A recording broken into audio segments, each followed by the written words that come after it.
I am Asnagar. I am Lakshita Samant. And I am Monica Eddy. So our topic is sources of education in ancient times.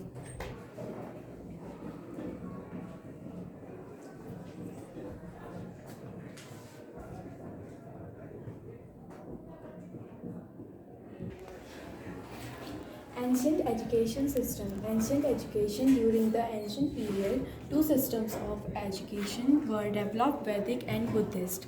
The medium of language during the Vedic system was Sanskrit, while those in the Buddhist system were Pali. During those times, the education was of Vedas, Brahmans, Upanishads, and Dharma Sutras. Vedas. Vedas are a large body of religious texts originating in ancient India. Composed in Vedic Sanskrit, the texts constitute the oldest layer of Sanskrit literature and the oldest scriptures of Hinduism. Buddhist education. The chief aim of the Buddhist education was all-round development of child's personality. This includes his physical, mental, moral, and intellectual development. The other aim of Buddhist education are to make a free man, a wise, intelligent, moral, non-violent, and secular man. The another title is Upanishad. The term Upanishad is composed of the Sanskrit roots Sat means sit, Upa means near, and Ni means a close group. Dharma Sutra. Dharma Sutra, ascete dharma. Law plus Sutra.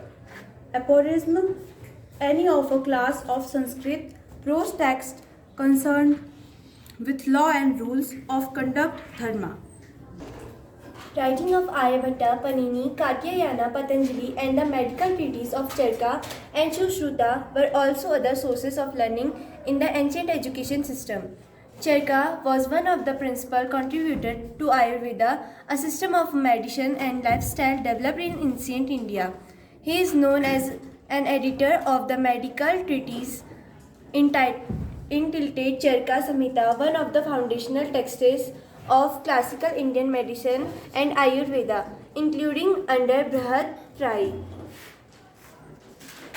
Thank you. Have a nice day.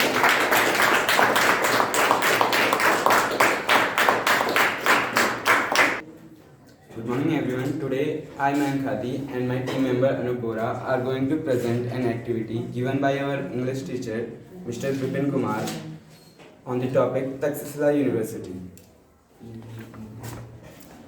The world's first university was established in Taxila, now in Pakistan, in 700 BC. This center of learning was situated about 50 km west of Rawalpindi in Pakistan. It was an important Vedic Hindu and Buddhist center of learning. According to the Ramayana, the city of Taxila was founded by Bharat, the son of Kaikeyi and younger brother of Ram.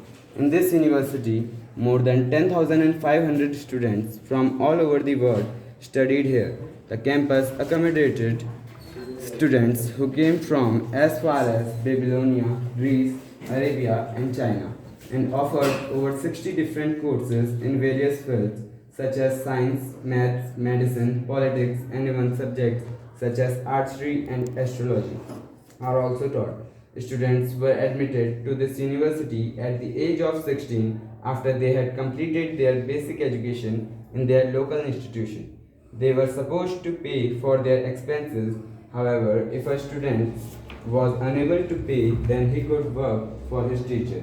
Students who came to this university and take up education in their chosen subject with their teacher directly.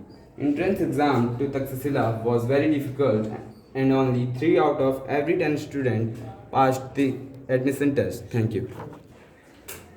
Good morning to everyone. Today I am Sarah Samant are going to present an activity on the university. So let's start.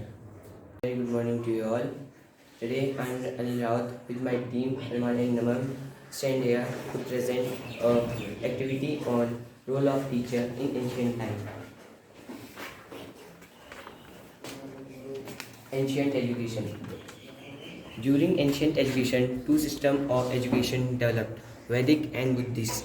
The role of teacher in ancient time. Teachers had complete autonomy in all aspects from selection of students to designing their syllabi. When the teacher was satisfied with the performance of these students, the course concluded. He would admit as many students as he liked and taught what his students were keen to learn. Debate and discussion were the primary methods of teachers. During Buddha's lifetime, Buddhism and Jainism were treated as a harshly tradition and were regarded as religious searches. During the ancient period, two systems of education were developed, Vedic and Buddhist.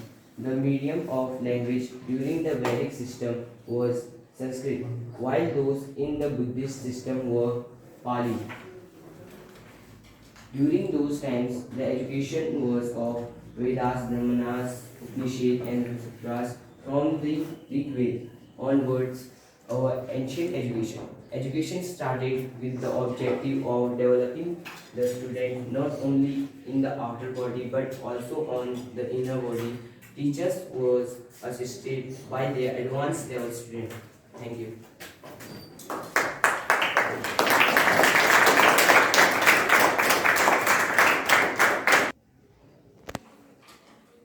Good morning to one and all present here. I am Tripti.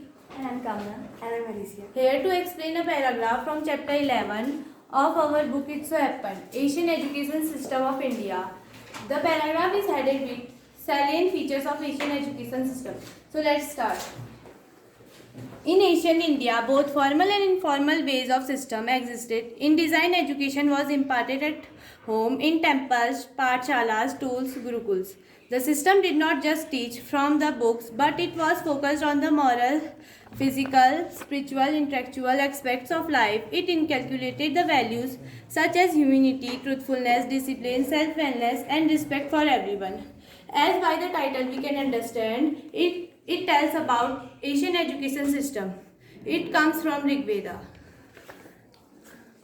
So the next topic is Rig Veda. Rig Veda is used on knowledge of the hymns of praise for recitation from the time of Rig Veda, which focused on hymns and recitation. Education slowly evolved into inculcating both the inner and outer self of an individual and establishing a holistic development. Thank you. The next topic is what happened to the local schools. The system of education was flexible.